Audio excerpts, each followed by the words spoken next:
Salve, salve nação alvinegra, começando mais um vídeo aqui no canal John do Timão. Então se você tá chegando, já deixa o seu like, se inscreve pra gente bater a meta de 110 mil inscritos. Conto com a colaboração de todos, vamos pra cima e vai Corinthians. Família, quero desejar um ótimo sábado para vocês, um ótimo fim de semana, né?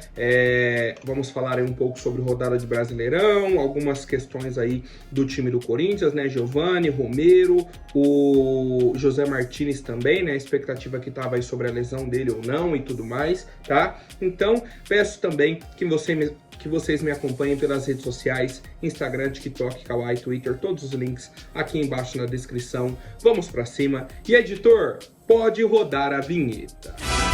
Salve o Corinthians!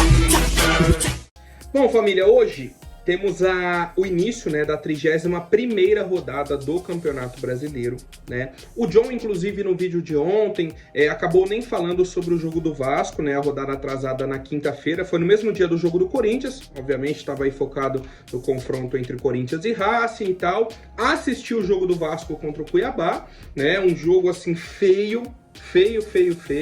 O Vasco teve poucas chances, mas fez o gol. O Cuiabá tentou criar alguma coisa, mas é um time muito limitado, né? Inclusive é o nosso próximo adversário, por isso que eu assisti esse jogo aí também, né? E o Vasco saiu vencedor, subiu, tá lá, se manteve, né, na 10ª colocação com 40 pontos, abriu ali uma margem boa em cima do Fluminense. Por outro lado, né, temos a situação do Cuiabá ali com 27 pontos. Beleza, então isso foi a 19ª rodada, um jogo atrasado da 19ª. Hoje inicia a 31ª. E aí vou até pedir para o editor colocar na tela os jogos, né? John vai falar os confrontos, aí a gente vai para a tabela para a gente entender, né, o que pode ser essa rodada para o Corinthians. Então temos Palmeiras e Fortaleza, Flamengo e Juventude, Grêmio e Atlético Goianiense, Vitória e Fluminense, Atlético Paranaense e Cruzeiro. Na verdade, até o jogo do Vitória e Fluminense, os jogos 4h30 da tarde. Atlético Paranaense e Cruzeiro, 6h30, Bragantino e Botafogo às 19h, Atlético Mineiro e Inter às 19h e São Paulo e Criciúma, 10 horas da noite no sábado. Criciúma e São Paulo, né? 10 horas da noite no sábado, essa é a nossa CBF. 10 horas da noite, marcaram um jogo aí do São Paulo para hoje. Bom, e aí agora vamos olhar a tabela. Né, pedir agora para o editor colocar a tabela na tela para a gente também, tá? Para o torcedor entender a importância desses jogos. O primeiro, Palmeiras e Fortaleza, né, que eu falei, jogo lá de cima da tabela, vice-líder contra o terceiro colocado, beleza.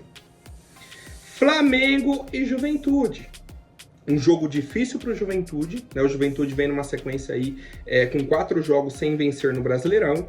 O Flamengo jogando em casa, não teve jogo no meio de semana, tá descansado. Viu o Botafogo fazer 5-0 no Peñarol, então, na teoria, vai querer dar uma resposta para o torcedor, né? Não vai querer perder em casa para o Juventude. É o que a gente espera do Flamengo. O último jogo foi contra o Corinthians, classificados, estão tranquilos. Jogo difícil para o Juventude. Grêmio e Atlético Goianiense. O Grêmio, a tendência é que o Grêmio bata 38 pontos. Vai pegar aí o Lanterna em casa. Vitória e Fluminense, 4h30 da tarde. Vitória, 32 pontos, o Fluminense, 36. É o jogo igual a gente viu Fluminense e Atlético Paranaense no meio de semana. Ah, John, qual que é o melhor resultado? Cara, na teoria, a vitória do Fluminense seria melhor. Que aí segura ali a equipe do Vitória, né? O Flu dispara, beleza. E o Corinthians tem a oportunidade já de ultrapassar e abrir 3 pontos em cima deles. O empate segura o Flu com 37, o Corinthians pode vencer e ir a 35, o Vitória fica atrás ainda com 33. Uma vitória da equipe do Vitória segura o Flu. Seria ruim para o Corinthians teoricamente, mas segura o Flu. O Flu ficaria com 36, o Vitória com 35, o Corinthians poderia bater 35 e poderia sair da zona, dependendo dos outros resultados. Que é o caso do jogo, por exemplo, Bragantino e Botafogo. 7 horas da noite.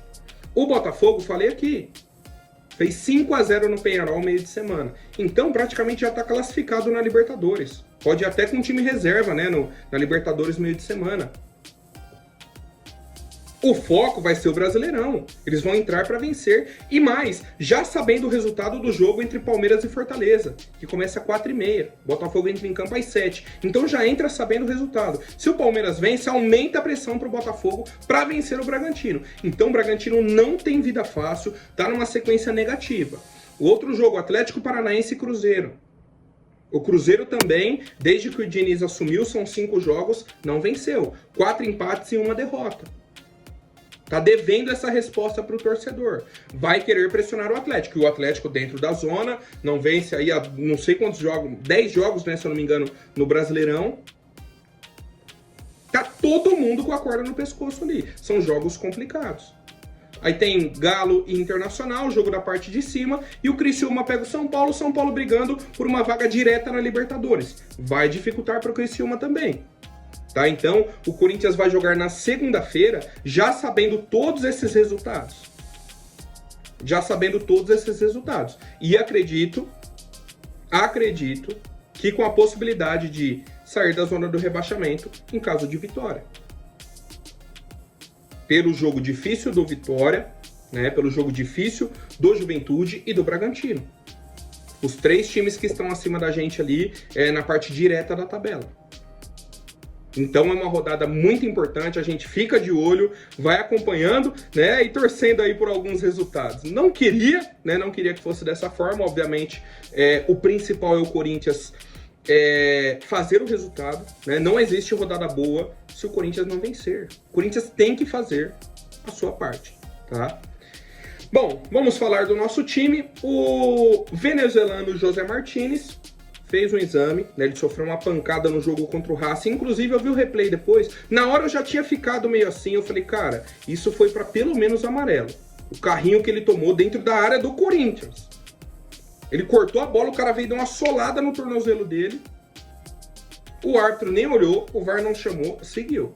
O árbitro nem amarelo deu, nada. O cara saiu do jogo.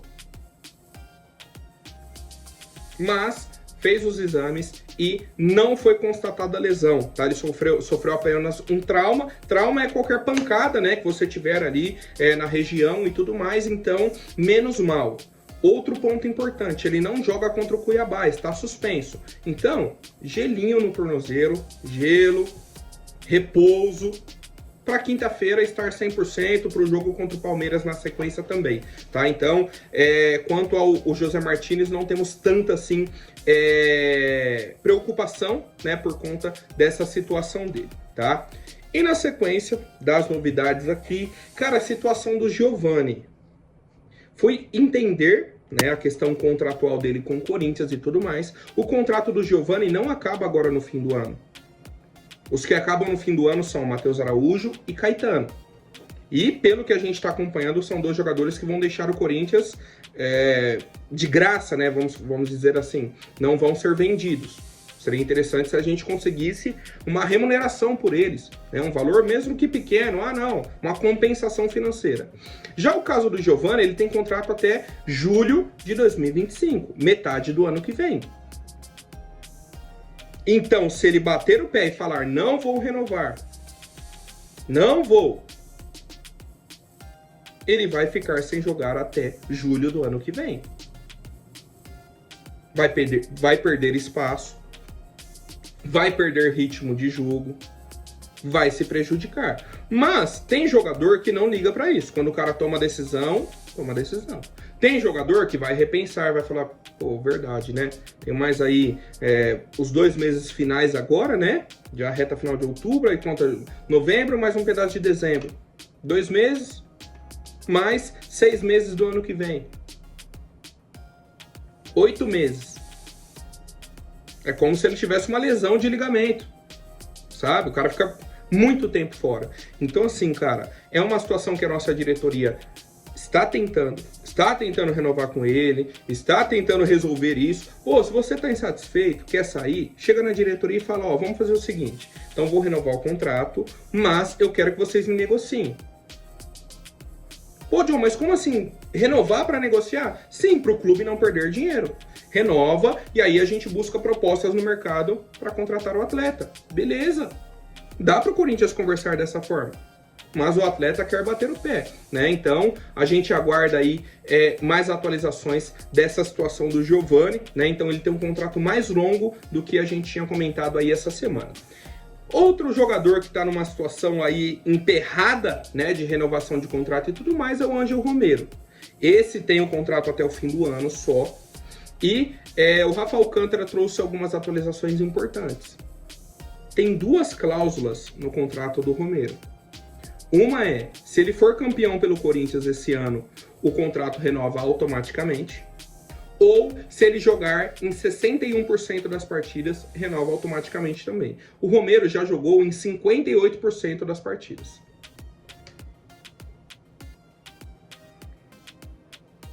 Só para o torcedor ter base. Ou seja, pelo contrato, né, se ele entrar em campo aí, sei lá, mais 2, 3 jogos, já deve atingir essa porcentagem. Temos a possibilidade de título na Sul-Americana, beleza.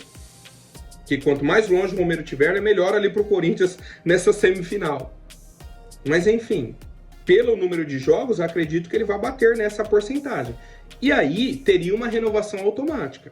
Eu, particularmente, tá, não renovaria com o Romero. Vocês já sabem a minha opinião, já venho comentando sobre isso.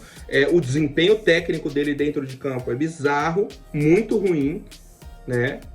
Decaiu tecnicamente muito, né? Tecnicamente ele nunca foi um exemplo. Sempre foi um cara muito raçudo, de muita entrega, de muita vontade. Só que o quê? Bateu a idade nele. Ele não é mais o cara de muita entrega, de muita raça, de muita vontade. Ele não ajuda a marcar aqui o lateral.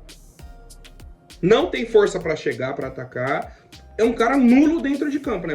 Vi muitos torcedores comentando, é um a menos. É a sensação que o torcedor tem, tá?